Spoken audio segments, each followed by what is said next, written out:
Maharashtra today 24 news सत्य परिस्थितीचा सविस्तर आढावा।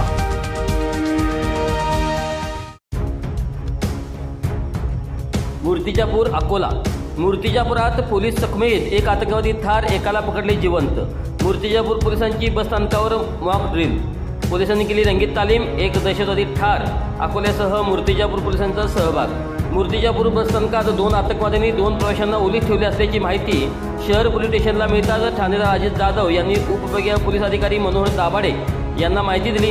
घटनेची दखल घेत अकोला व शहर ग्रामीण आणि माना पोलीस स्टेशनतून अतिरिक्त पोलीस कुमक बोलावून अतिरेक्यांना घेराव घालून त्यांच्याशी वाटाघाटी करून आत्मसमर्पण करण्याची संधी दिली, परंतु त्यांच्याकडून सकारात्मक प्रतिसाद न आल्याने इतर दहशतवाद्यांना सोडून देण्याची अट त्यांनी पोलिसांना गाठली।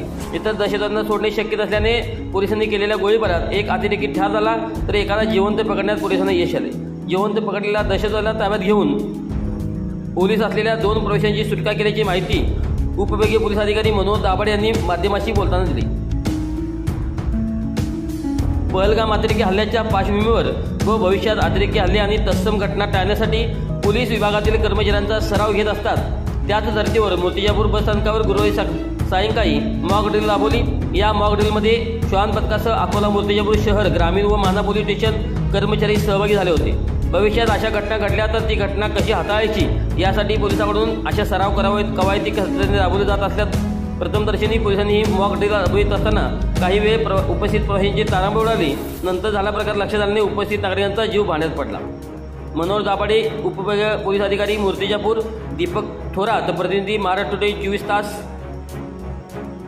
मूर्तिजापूर। आज मूर्तिजापूर शहरच्या बसस्टँडमध्ये 2 अतिरेकी घुसून त्यांनी 2 जणांना अपहरण करून ठेवलेलं होतं अशी माहिती मिळाली। त्या माहितीच्या आधारे आपण सर्व पोलीस स्टेशनचा स्टाफ बोलवला।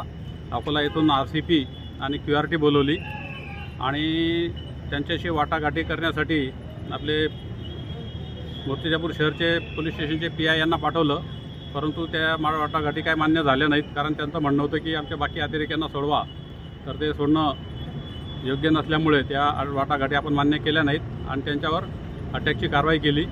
या अटॅकमध्ये एक अतिरेकी ठार मारला, एकाला जिवंत पकडलं आणि दोन्ही त्या अपहरण झालेल्या दोन्ही यांची सुटका केली। जो मरण पावला त्याला आपण सरकारी हॉस्पिटल मूर्तिजापूर शहरचं तिथे पाठवलेलं आहे आणि ज्याला जिवंत पकडलं त्याला पोलीस स्टेशनला पुढच्या कारवाईसाठी पाठवलेलं आहे। अशा प्रकारे आजची कारवाई करण्यात आली।